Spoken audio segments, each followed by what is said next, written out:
రాత్రిపై సంతతి కొరకై అహోరాత్రములు తపస్సు చేసే వానర కేసరి కేసరి కుల సతి కడుపు పంటగా జనించినాడు సమాన బలోద్ధతుడు సంయుతుడు అంజనాసుతుడు పవననందనుడు.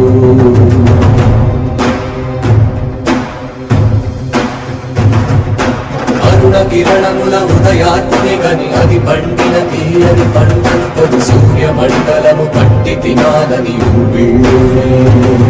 తన దేహం మాటున రవి మరుగై జనము చీకటైపోగా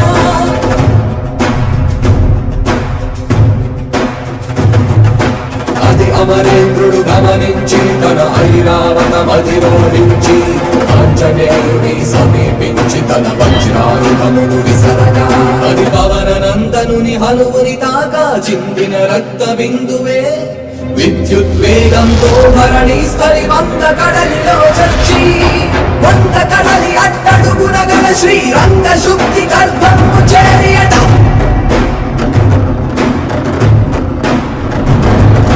కాలక్రమమున ఘనీభవించి హనుమ రుధిరమణి ఘృణి అయి అద్భుత కలవక సహృదయునికై నిరంతర నిశ్చల నిరీక్షణం వర్ష సహస్రక నిరీక్షణం నిరంతర నిశ్చల నిరీక్షణం వర్ష సహస్రక నిరీక్షణం.